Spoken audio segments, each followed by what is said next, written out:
გამარჯობათ, პატივცემულო ტელემაყურებლებო.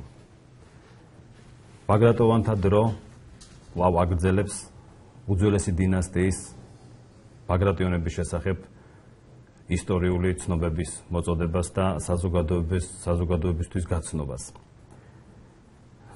ჩვენ საჭიროდ ჩავთვალეთ, რომ დღევანდელი გადაცემა მიუძღვნათ ტაო კლარჯეთს, გამომდინარე იქიდან წინა გადაცემებში ჩვენ ვისაუბრეთ ბევრი ამის შესახებ, მაგრამ ეს იმდენად დიდი თემაა და ჩვენი გადაცემის ფორმატი ითვალისწინებს იმას, რომ მაქსიმალურად მოგაწოდოთ ინფორმაცია ბაგრატიონებზე და გამომდინარე, როდესაც ჩვენ ვლაპარაკობთ ბაგრატიონებზე, აქ იგულისხმება საქართველოს ისტორიაც, იმიტომ რომ ძალიან გადაჯაჭვულია ერთმანეთში ბაგრატოვანთა დინასტია და საქართველოს ისტორია. რა თქმა უნდა, დღეს ჩვენი სტუმარი გახლავთ ბაგრატოვანთა სახლის ისტორიკოსი ბატონი იოსებ ბიჭიკაშვილი და მე გადავალ ბატონ იოსებთან შეკითხვით. პირველ რიგში მოგესალმებით. გამარჯობათ.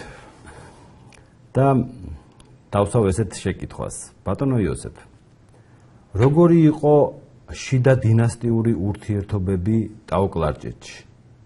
ბაგრატიონებში, რა თქმა უნდა, მე-9 საუკუნის ბოლოს 80-იან წლებში. აი, ამის შესახებ მოგვიყევით თუ შეიძლება. იმის შემდეგ, როცა ტაო კლარჯეთის კურაპალატი გახდა აშოტ კურაპალატის შუათანავაზი, ბაგრატ პირველი, ეს ხდება 876 წელს, მოხდა ესეთი ამბავი. დასავლეთ საქართველოდან, კერძოდ არგვეთის პროვინციიდან, სამხრეთ საქართველოში გადმოსახლდა დიდი ფეოდალი ლიპარიტ ბაღვაში. ის დასახლდა თრიალეთში, სადაც ააგო კლდეკარის ციხესიმაგრე და თავის პატრონად აირჩია დავით პირველი კურაპალატი. ეხლა რას წარმოადგენდა თრიალეთი იმ დროს ტერიტორიულად? ეს იყო ის მიწები, რომელსაც ფლობდა გუარა მამფალი და მისი შვილები. ამ განშტოებამ, ბაგრატიონთა განშტოებამ ჩათვალა, რომ ეს იყო ჩარევა მათ პირად საქმეებში, იმიტომ რომ მთავარი რაც იყო იმ დროს, ეს იყო მიწა, რასაც ფლობდა ფეოდალი. აი, ამ გადმოსახლებამ ლიპარიტ ბაღვაშიც გამოიწვია დაპირისპირება დავით კურაპალატსა და გუარა მამფალის შვილებს შორის. ეს დაპირისპირება მივიდა იქამდე, რომ გუარა მამფალის შვილმა ნასრმა მოკლა დავით კურაპალატი და ფაქტიურად ცდილობდა ხელისუფლების ხელში ჩაგდებას. ამის საწინააღმდეგოდ შეიქმნა კავშირი. ამ კავშირში შედიოდა მოკლული დავით კურაპალატის ვაჟი ადარნასე და მისი ბიძაშვილი გურგენი, რომელიც იმის გამო, რომ ადარნასე იყო მცირეწლოვანი, ბიზანტიის იმპერიამ კურაპალატის წოდება გადასცა გურგენ პირველს და ამ სახელით არის შესული ისტორიაში. ეს იყო პერიოდი, როცა ამიერკავკასიის ასე ვთქვათ, პოლიტიკური ერთეულები ზოგი უჭერდა მხარს გუარა მამფალის ვაჟ ნასრს, ზოგი უჭერდა გურგენ კურაპალატის და ადარნასეს კავშირს. ამ ბრძოლაში ნასრი დამარცხდა და იძულებული იყო გაქცეული იყო ბიზანტიაში. მან რამოდენიმე წელიწადი გაატარა ბიზანტიის იმპერიაში და 888 წელს ბრუნდება ტაო კლარჯეთში, საქართველოში. ეხლა ისიც უნდა ვთქვათ, რომ ამ ნასრის და იყო იმდროინდელი აფხაზთა მეფის მეუღლე და აფხაზთა მეფემ მას მხარი დაუჭირა ამ ბრძოლაში, რომელიც განახლდა მისი დაბრუნების შემდეგ. ეს ყველაფერი ხდება 888 წელს. მოკავშირეები ერთმანეთს შეხვდნენ ტაო კლარჯეთში, სოფელ მგლინავთან, იქ მოხდა დიდი ბრძოლა და ამ ბრძოლაში ნასტმა და მისმა მოკავშირეებმა მარცხი მიიღეს ამ ბრძოლის შედეგად და ნასრი იყო მოკლული. ის მიწები, რომელსაც ფლობდა ნასრი მემკვიდრეობით, გუარამ მამფალის სიკვდილის შემდეგ იყო განაწილებული გურგენ პირველსა და ამ ადარნასეს შორის. რამოდენიმე წლის შემდეგ ურთიერთობა, რომელიც იყო დამყარებული გურგენ კურაპალატსა და ადარნასეს შორის, გამწვავდა. შეიქმნა ახალი დაპირისპირება. ამ დაპირისპირება მიიყვანა საქმე საომარ მოქმედებებამდე და ბრძოლაში, რომელიც ასპინძასთან მოხდა მტკვრის პირას, გურგენ კურაპალატი დამარცხდა ამ ბრძოლაში და დაჭრილი ტყვედ ჩაუვარდა ადარნასეს ხელში და მალევე გარდაიცვალა. ბიზანტიის იმპერიამ კურაპალატის წოდება გადასცა აი ამ მოკლული დავით კურაპალატის ვაჟს ადარნასეს, რომელიც უკვე არ იყო ის მცირეწლოვანი, რომელიც იყო მამის სიკვდილის დროს. ესე თვითონ საინტერესო მომენტი არის და ტელემოყურებლისთვის უფრო გასაგები რო იყოს, მინდა ამაზე შევჩერდე. ფაქტიურად დავით პირველი კურაპალატი იმ დროისთვის შეეწირა ფაქტიურად ამ ბრძოლას და პოლიტიკური მდგომარეობა ამ დროს არის ესეთი, რომ არაბებს საკმაოდ ებრძვის. ბრძოლა ქართლისათვის პერმანენტულად მიმდინარეობს. სხვადასხვა კავშირები იქმნება, სხვადასხვა სახელმწიფოები ებრძვიან ერთმანეთს ქართლის ხელში ჩასაგდებად. აქ არიან არაბები, ანისის სომხური სამეფო, ტაო-კლარჯეთის საკურაპალატო, აფხაზთა მეფეები, თბილისის საამიროს იღებს გარკვეულ მონაწილეობას ამ ბრძოლებში. კახეთის სამთავრო იბრძვის, რომ ქართლის გარკვეული ნაწილები შეუერთოს თავის ტერიტორიას. ანუ მიდის ძალიან აქტიური ბრძოლა ამ რეგიონის ხელში ჩასაგდებად. ესე რომ ვთქვათ, ეს ხდება იმიტომ, რომ ქართლი იყო ის ცენტრალური ტერიტორია, ის გული ქვეყნის, სადაც გადიოდა მნიშვნელოვანი სავაჭრო გზები. ის ვინც აკონტროლებდა ამ ტერიტორიას, აკონტროლებდა ფაქტიურად მთელ საქართველოს. ყველა მხრივ მიდიოდა შემაერთებელი გზები დასავლეთისკენ, აღმოსავლეთისკენ, სამხრეთისკენ, ჩრდილოეთისკენ. და ამ დროს ქართლის ცენტრად ითვლებოდა უფლისციხე. და ეს უფლისციხე, რომელიც შუაგულში მდებარეობს ქართლის, იყო ცენტრი. და ამისათვის მიდიოდა აი ეს ბრძოლა, ის ვინც ხელში ჩაიგდებდა უფლისციხეს, ის ფაქტიურად ხელში ჩაიგდებდა ქართლს და აი ამისათვის მიდიოდა ეს საომარი მოქმედებები. გასაგები. გავაგრძელოთ ისევ თუ შეიძლება. აი საქმე იმაში არის, რომ ის პოლიტიკური კავშირები, რომელიც მყარდებოდა მე-9 საუკუნის 80-იან წლებში, ამ პოლიტიკურმა კავშირებმა უფრო მჭიდრო კავშირებში გადაიზარდნენ მე-9 საუკუნეში და გარკვეული კოალიციები შეიქმნა, რომლებიც იბრძოდნენ აი ამ ქართლის ტერიტორიების დასაკავებლად. კერძოდ, როცა ადარნასე კურაპალატი, გურგენ კურაპალატის შემდეგ ღებულობს ამ წოდებას ბიზანტიის იმპერატორისგან, მან პირველმა ტაო-კლარჯეთის ბაგრატიონებიდან მიიღო ასევე ესეთი წოდება, ქართველთა მეფის წოდება. ეს ნიშნავდა იმას, რომ ის ეგეთივე სტატუსს ღებულობდა, როგორც იგივე ვთქვათ, აფხაზთა მეფე, როგორც ანისის მეფე. ანუ ამ წოდების მიხედვით მან თავის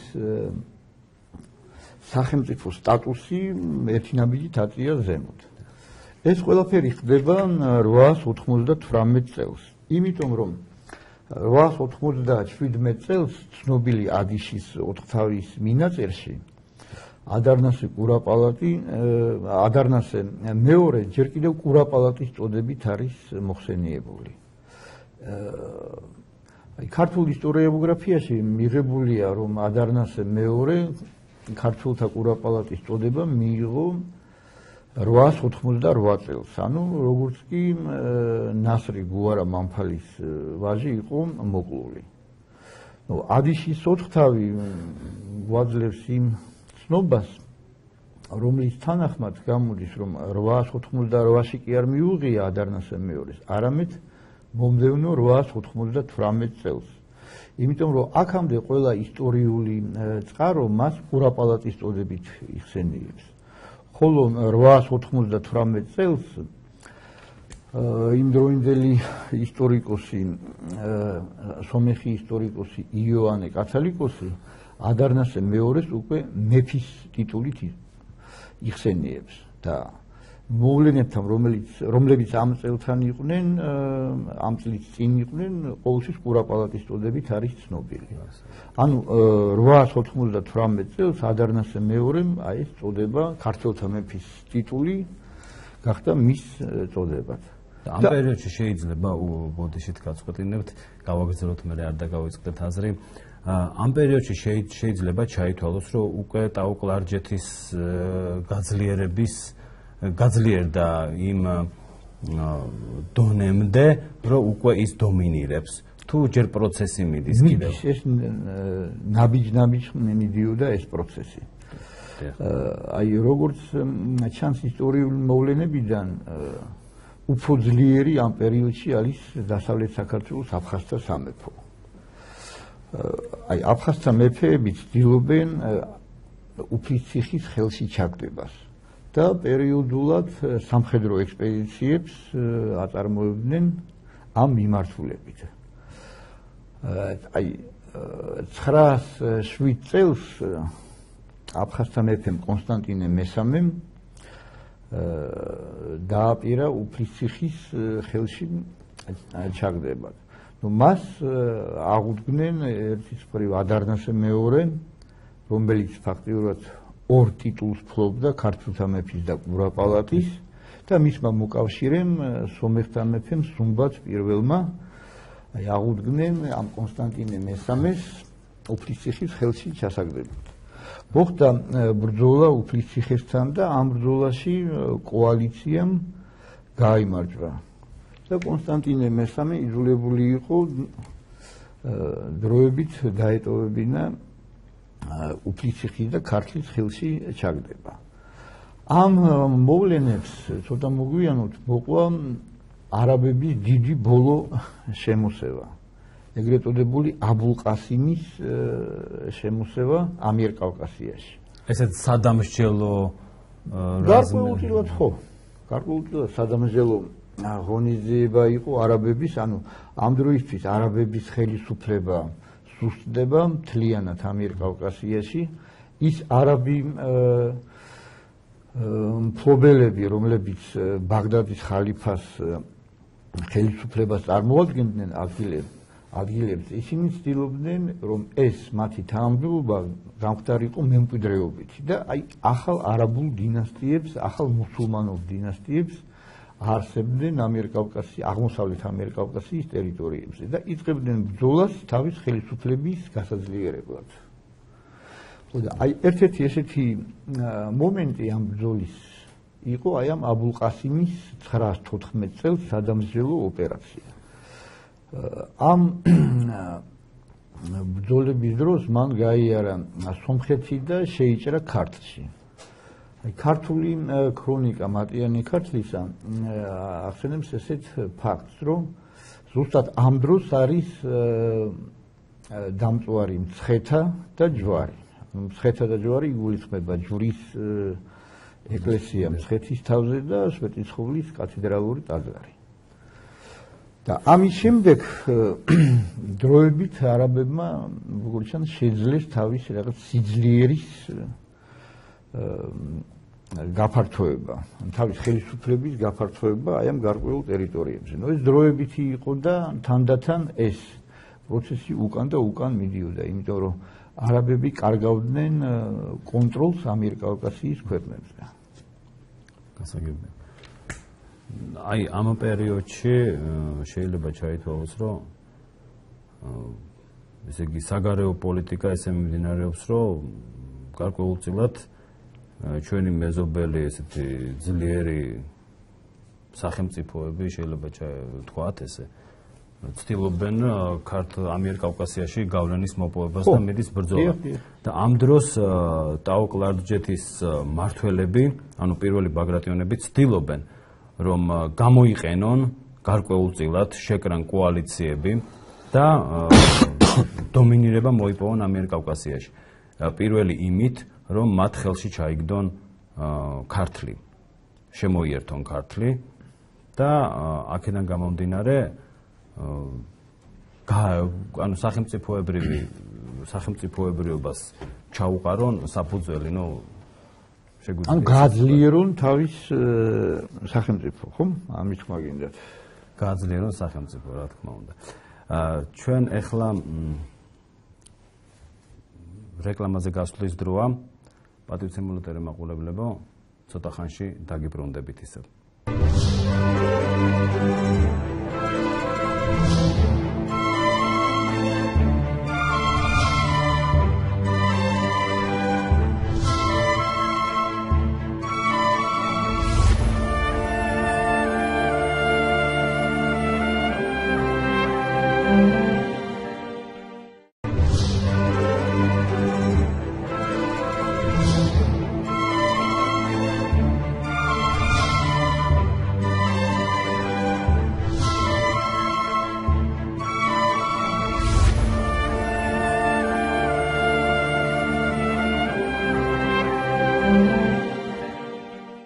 ჩვენ დაგიბრუნდეთ ისევ, პატივცემულო ტელემაყურებლებო, ვაგრძელებთ საუბრებს ტაო-კლარჯეთზე და ბატონო იოსებ, მოდით ვისაუბროთ, ჩვენ ვისაუბრეთ უკვე პოლიტიკურ გარემოებებზე, შიდა პროცესებზე და კულტურული აღმავლობა ტაო-კლარჯეთში. აი, როგორ იყო, რა ხდებოდა, როგორ ვითარდებოდა, ამ დროს საკმაოდ აქტიურად დაიწყო ამ დროს კულტურული აღმავლობის ხანაც. აი, ამის შესახებ რას ვეტყოდით? პირველი საფუძვლები ამ კულტურულ აღმავლობას ჩაუყარა დინასტიის და ტაო-კლარჯეთის ფუძემდებელმა აშოტ კურაპალატმა. მის სახელთან დაკავშირებული არის ოპლიზის ეკლესიის აშენება. მის მემკვიდრეები ასევე აქტიურ მონაწილეობას იღებდნენ ამ კულტურულ განვითარებაში, რომელიც პირველ რიგში გამოიხატებოდა ეკლესია-მონასტრების მშენებლობაში, ძველი ქართული ხელნაწერების გადაწერის საქმეში. აი, კერძოდ ბაგრატ პირველ კურაპალატთან დაკავშირებულია სატბერდის მონასტრის მშენებლობა. მან ძალიან დიდი მხარდაჭერა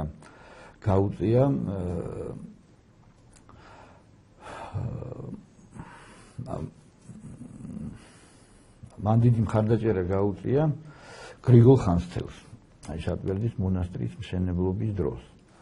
მისმა მემკვიდრეებმა, კერძოდ დავით კურაპალატის სახელთან, დავით პირველ კურაპალატის სახელთან, რომელიც ნასრმა მოკლა, დაკავშირებულია ხახუნში მცირე ეკლესიის აშენებას. ხოლო მე-10 საუკუნეში მათმა უსუალო მემკვიდრეებმა, კერძოდ დავით მესამე კურაპალატის სახელთან დაკავშირებულია უზარმაზარი კულტურული აღშენებლობის პროცესი. ის უდიდესი კათედრალური ტაძრები, რომლებიც აშენებული არის ტაო-კლარჯეთში, ეს კერძოდ ოშკის კათედრალი, ხახულის კათედრალი, ოთხთა ეკლესია, არხალის ეკლესია, ეს ყველაფერი არის დაკავშირებული დავით კურაპალატის სახელთან. ასევე ტაო-კლარჯეთის ერთ-ერთი ძირითადი შტოს, ანუ კურაპალატების შტოს წარმომადგენელმა ადარნასე მეორემ ბანაში ააშენა ბანას ტაძარი. ძალიან უნიკალური ეკლესია იყო, რგვალი თავისი ფორმით. და იქვე ბანაში იმყოფებოდა მისი რეზიდენცია.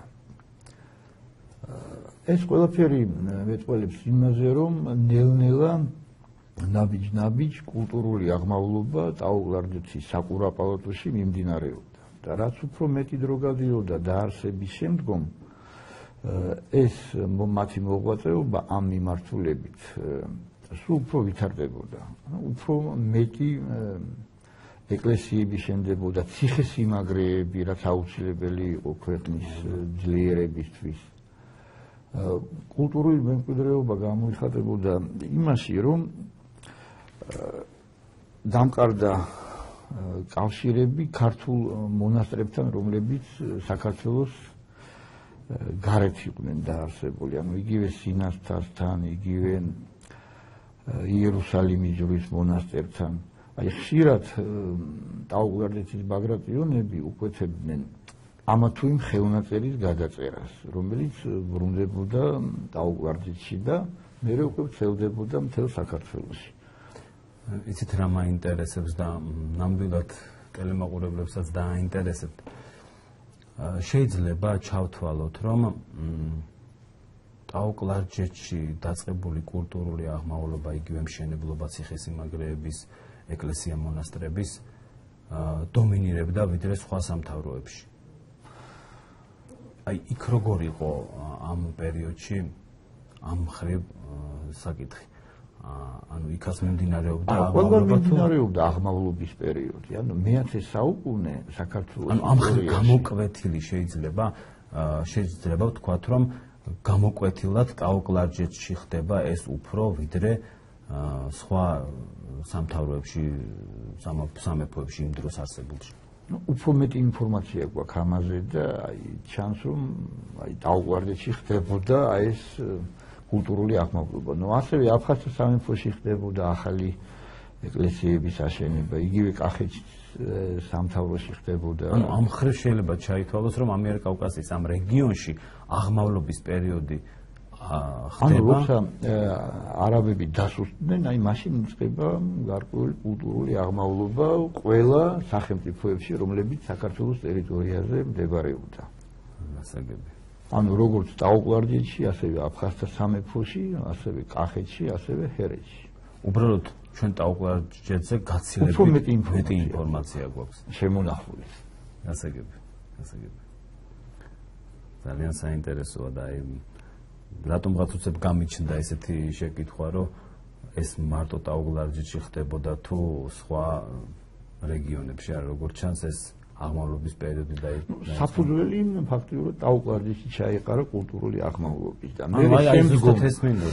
შემდგომ როცა ტაო-კლარჯეთის ბაგრატიონები ხდებიან ერთიანი საქართველოს მეფეები, ეს მათი მოღვაწეობა უკვე მთელ საქართველოს ტერიტორიაზე გადავიდა. ყველა მხარეში კულტურული ძეგლები იქნებოდა ეკლესია, მონასტერი, სასწავლებელი, აკადემია, ეს ყველაფერი არსებობდა. აი მით უმეტეს ესეთი რთული მდგომარეობისა იყო გარკვეული შიდა დაპირისპირებები, იყო ეს კოალიციების შეკრა, ანუ ზეგავლენის მოპოვება ამ რეგიონზე სხვადასხვა სამთავროების მიმართ ამიერკავკასიაში არსებული, მაინც მიმდინარეობდა ეს აღმშენებლობის მიუხედავად ყველაფრისა მიდიოდა ეს აღმშენებლობითი პროცესი.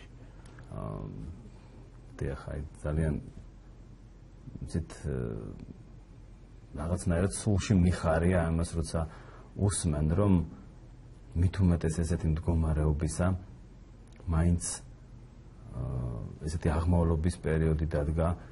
აი განათლების მხრივ როგორ იყო, იგივე შენდებოდა ვთქვათ, აი განათლებაზე რა ინფორმაცია არსებობს ამ პერიოდზე, ვთქვათ, აკადემიის არსებობა თუ იმ პერიოდში როგორც იყო. მოგვიანოთ არსება ეს იყალთოს და გელათის აკადემიების დავით აღმაშენებლის დროს ხდება. ხოლო აი ტაო-კლარჯეთის ბაგრატიონების პერიოდში იყო ძალიან ბევრი უნიკალური ხელნაწერი გადმოწერილი და ბევრი ხელნაწერი იგივე მე-10 საუკუნის, მე-11 საუკუნის ჩვენამდე მოღწეულია. რომლებიც ამჟამად ინახება საქართველოს ხელნაწერთა ცენტრში, რომელიც ადრე იყო ცნობილი როგორც ხელნაწერთა ინსტიტუტი. კერძოდ ჯრუჭის პირველი, მეორე ხელნაწერი, ბევრი ხელნაწერი იყო ძალიან მხატვრულად გაფორმებული და ლამაზი მინიატიურები ამშვენებდა მის ფურცლებს. ერთ-ერთი უძველესი თარიღიანი ხელნაწერი ეს იყო ეგრეთ წოდებული ადიშის ხელნაწერი, რომელიც გადაწერილი იყო 897 წელს. მას უნიკალური მინიატიურებით არის შემკული ეს ხელნაწერი. ფაქტიურად ეს ნიშნავდა იმას, რომ განათლება, სწავლა დაუკვარდეთში იყო და ფართოდ გავრცელებული. და ცენტრებად ითვლებოდნენ მონასტრები. იმ დროს ამ განათლების გავრცელებისათვის სპეციალური სკოლები იქმნებოდა, სადაც ასწავლიდნენ წერას, კითხვას, საღვთო საქმის სწავლა ხდებოდა ამ ეკლესიებთან. სასწავლებლები იყო, რომლებიც მერე უკვე ვრცელდებოდა მთელ ჯერ დაუკვარდეთის ტერიტორიაზე და იმის შემდეგ, როცა ერთიანი საქართველოს მეფეები გახდნენ, უკვე მთელ საქართველოს ტერიტორიაზე ვრცელდებოდა ეს მოღვაწეობა. ხომ არ გვეტყოდით მოკლედ დინას განშტოებებზე იმ პერიოდში და იმ მომენტზე, როდესაც შუათანა ძმა აირჩიეს, ანუ აქ ჩვენ გარკვეულ ამაზე გაგვიმახვილეთ ყურადღება შეიძლება. აშოტ კურაპალატმა როგორც დამაარსებელმა დაარსა ეს სახელმწიფო. მის შემდგომ და მას ყავდა 3 ვაჟი, უმცროსი აგარნასე, შუათანა, ბაგრატი და უმცროსი გუარამი. ძმებმა რატომღაც გადაწყვიტეს ჩვენთვის ცნობი მიზეზების გამო შუათანა ვაჟი ბაგრატი მმართველად.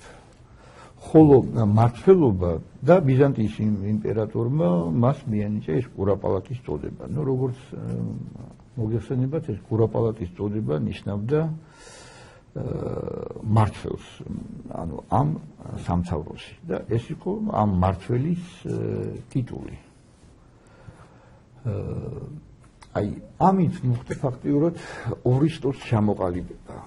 ანუ ჩამოყალიბდა ცალკე ტაოსტო, რომლებიც იყვნენ დავით, რომლებიც იყვნენ ბაგრატ პირველი კურაპალატის თავმავლები და ეგრეთ წოდებული კლარჯეთისტო, რომლებიც იყვნენ ადარნასეს შთამომავლები. ეს ორისტო 200 წლის მანძილზე მოდიოდა და მე-11 საუკუნის პირველ ნახევარში კლარჯეთისტო წყდება და არსებობას აგრძელებს მარტო ტაოსტო. მე-19 საუკუნეში თვითონ ტაოსტო იყო 2 ნაწილად გაყოფილია. პირობითად, თავისთავად, ანუ ეს იყო ბაგრატ პირველი კურაპალატის შთამომავლები და გუარამ მამფალის შთამომავლები. რომელთა შორის მოხდა ეს შიდა დინასტიური ბრძოლა, რომელიც დასრულდა გუარამ მამფალის ვაჟის ნასრის სიკვდილით. და ფაქტიურად გაგრძელდა მარტო ეს უმცროსი მთავარი შტო, რომლისგანაც ხდებოდნენ კურაპალატები, ქართველთა მეფეები და ამ შტომ შემდგომში ფაქტიურად გაერთიანა მთელი საქართველო. ეს ხდება უკვე ბაგრატ მესამის დროს. ეს გაერთიანება. დაწყებული ამ პერიოდიდან ფაქტიურად ბაგრატ მესამის შემდეგ მე-15 საუკუნის ბოლომდე არის ფაქტიურად თავარი ძირითადი შტო, რომლისგანაც ხდებიან საქართველოს მეფეები. პერიოდულად სხვადასხვა პატარა განშტოებებიც ხდება, ეს უკვე გვიან ხდება. ეს მე-13-მე-14 საუკუნეში ძირითად ხაზს გამოიყვნენ სხვადასხვა განშტოებები. ღვთისწყალობით დღევანდელ დღემდე არის მოღწეული ეს უფროსი შტო. პირდაპირ ხაზი დღევანდელ დღემდე ჩამოდის და ამ პირდაპირი ხაზის შთამომავალი არის ბატონიშვილი ნუგზარი. ბაგრატიონი კი ასე არის. როგორც ერთიანი საქართველოს მეფეების პირდაპირი შთამომავალი და ასევე ტაო-ყვარლეთის კურაპალატების შთამომავალი ითვლება ეგ. გასაგებია. კიდევ რამეს ხომ არ დაამატებდით აი ამ პერიოდზე, ну მე-19 საუკუნის ბოლო და 80-იანი წლები. პატივცემულო ტელემაყურებლებო, მე ვცდილობ მაქსიმალურად აი ამ პერიოდში არ დარჩეს საკითხი, რომელზეც არ ვისაუბრებ თქვენთან და არ მოგაწვდით ჩვენ ამ ინფორმაციას. და იმიტომ არის რომ ბატონ იოსებს ძალიან ხშირად უსმევ შეკითხვებს, რომ მაქსიმალურად ამოვწუროთ ეს ინფორმაცია და რაც კი არსებობს წყაროები, რაც ინფორმაცია გვაქვს, თუნდაც იყოს ლეგენდა, რაღაც თქმულება, ამაზეც შეგვიძლია ვისაუბროთ, რომ საზოგადოებამ იცოდეს თავისი ქვეყნის ისტორია და თავისი დინასტიის ისტორია. ძალიან საინტერესო ცნობები ტაო-ყვარლეთის ბაგრატიონთა შესახებ შემოგვინახა ბიზანტიის ისტორიკოსმა და ერთდროულად ბიზანტიის იმპერატორმა კონსტანტინე პორფიროგენეტმა. მან თავის თხზულება დაასრულა 952 წელს. უკვე ხანდაზმულ ასაკში იყო. ის ახდენდა ისეთ საინტერესო მოვლენებს და ამბებს, რომლებიც იყო ტაო-ყვარლეთში მე-9 საუკუნის ბოლოს და მე-10 საუკუნის პირველ ნახევარში. ზოგიერთი ამ მოვლენის ამ პერიოდის მოვლენა მის მმართველობის დროს მოხდა. იმიტომ რომ მცირე ასაკში კონსტანტინე პორფიროგენეტი ხდება ბიზანტიის იმპერატორი და მთელი ფაქტიურად 40 წლის მანძილზე იყო ბიზანტიის იმპერატორი და ის ამბები რაც ხდებოდა კერძოდ ტაო-ყვარლეთში ძალიან კარგად იცოდა კონსტანტინე პორფიროგენეტმა, ანუ რა მოვლენები მიმდინარეობდა, რა ისტორიული პირები არსებობდნენ, რა ურთიერთობა იყო თვითონ ბიზანტიის იმპერიას და ტაო-ყვარლეთის შორის. და აი ეს ყველაფერი არის ძალიან კარგად ასახული მის თხზულებაში, რომელიც ცნობილია ესეთი სახელწოდებით იმპერიის მართვის შესახებ. ეს თხზულება იყო დაწერილი მისი შვილისათვის, მომავალი იმპერატორ რომანუს მეორისათვის. რომ მას ცოდნოდა აი რომელ სახელმწიფოსთან, რომელ მმართველ დინასტიასთან რა ურთიერთობა დაემყარებინა. ანუ ეს იყო ცნობარი. ესე რომ ვთქვა. ამ ცნობარში არის ძალიან ბევრი საინტერესო ცნობები ტაო-ყვარლეთის ისტორიასთან დაკავშირებით. აი კერძოდ 923 წლის ამბებთან დაკავშირებით, აი მაგას არის დაწვრილებით მოყვანილი, აი ვინ არიან ამ დროს ტაო-ყვარლეთის ბაგრატიონები, აი ფაქტიურად ჩამოთვლილი ყავს მაგას ტაო-ყვარლეთის ბაგრატიონები. აი ვინ იყო ვთქვათ უმცროსი, ვინ იყო კურაპალატი ამ დროს, ვინ იყო მაგისტრის წოდების მატარებელი, ან დეტალურად აქვს მოყვანილი აი ეს ცნობები. და აი ეს ცნობები არის დაკავშირებული ტაო-ყვარლეთის დედაქალაქთან, ციხესიმაგრე არტანუჯთან. აი ერთ-ერთმა ტაო-ყვარლეთის ბაგრატიონმა აშოტ მე-4 კისკასი, ესეთი სახელით არის ცნობილი ეს პიროვნება, ის დაუპირისპირდა თავის სიძეს გურგენ მე-4 ერისთავ-თერისთავს. და ამ დაპირისპირებამ მიიყვანა ეს აშოტ მე-4 იქამდე, რომ მან არტანუჯის ციხესიმაგრე გადასცა ბიზანტიელებს. ბიზანტიელებმა გამოგზავნეს სამხედრო რაზმი, რომელიც შედის არტანუჯის ციხესიმაგრეში. ციტადელიდან ხსნის ბაგრატიონების დროშას და ეს დროშა მე ვთვლი რომ ეს დროშა უნდა ყოფილიყო ხუთჯვრიანი დროშა და ბიზანტიის დროშას აღმართავს ამ ციტადელს. აი ეს პირველი ცნობა არის, სადაც უცხოურ წყაროებში ნახსენი არის დროშის არსებობა ქართულ სახელმწიფოში. აი ამ ქმედებამ ბიზანტიის იმპერიისა გამოიწვია ძალიან დიდი უკმაყოფილება ტაუკლარჯეთის სხვა ბაგრატიონების მიერ. კერძოდ ადარნასე მეორის ვაჟებმა დავითმა და მისმა ძმებმა წერილი დაუწერეს ბიზანტიის იმპერატორს და ამ დროს ბიზანტიის იმპერატორი იყო ორი იმპერატორი, ანუ ითვლებოდა კონსტანტინე პორფიროგენეტი, რეალურად მისი სიმამრი რომანოს პირველი მართავდა ყველაფერს. აი ამ რომანოს დაუწერეს წერილი, რომ თუ თქვენ არ გაანთავისუფლებთ ჩვენ საგვარეულო სამფლობელოს ციხესიმაგრე არტანუს, ჩვენ გადავალთ არაბების, ანუ სარკინოზების მხარეს და ომს გამოუცხადებთ მთელ ბიზანტიის იმპერიას. ნუ როგორც ჩანს კონსტანტინემ რომანოს პირველმა გადაწყვიტა, რომ ურთიერთობას გამწვავება აღარ სჭირდება, მან გამოიყვანა გასცა ბრძანება და ეს ბიზანტიური რაზმი გამოვიდა არტანუჯიდან და ბაგრატიონებმა კვლავ დაიკავეს ეს თავის დედაქალაქი და აი ეს ეპიზოდი ნიშნავდა იმას, რომ აი ნელ-ნელა ის ურთიერთობა, რომელიც იყო თავდაპირველად ბიზანტიასთან, წვავდებოდა პერიოდულად. იყო პერიოდები, როცა ასევე ძალიან მოკავშირეები იყვნენ ტაუკლარჯეთის ბაგრატიონები და ბიზანტიის იმპერია. აი მე-10 საუკუნე ბიზანტიის იმპერიაში ეს არის ბიზანტიის იმპერიის ნელ-ნელა ნაბიჯ-ნაბიჯ აღმავლობის პერიოდი. ბიზანტია იბრუნებს იმ დაკარგულ მიწებს, რომლებიც წინა საუკუნეებში მათ დაკარგეს არაბებთან ბრძოლებში. და აი ამ ბრძოლებში არაბებთან ძალიან ხშირად ტაუკლარჯეთის ბაგრატიონები იღებდნენ ძალიან აქტიურ მონაწილეობას ბიზანტიის იმპერიის მხარეზე. აი კერძოდ მომავალმა ადარნას მესამემ, რომელიც შემდგომში კურაპალატი ხდება და 942 წელს ატარებს მაგისტროსის წოდებას, ბიზანტიელებთან ერთად იღებს აქტიურ მონაწილეობას აი ამ ბრძოლაში არაბების წინააღმდეგ. ეს ბრძოლა დამთავრდა იმით, რომ ქალაქი ფეოდოსიოპოლი, ანუ დღევანდელი ერზერუმი, რომელიც თურქეთის ტერიტორიაზე მდებარეობს დღეს, აი იმ მე-10 საუკუნეში იყო განთავისუფლებული ერთობლივად ბიზანტიის იმპერიისა და აი ტაუკლარჯეთის ბაგრატიონების მხარდაჭერით.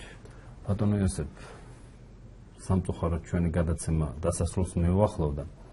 ჩვენ აუცილებლად შემდეგ გადაცემაში ვისაუბრებთ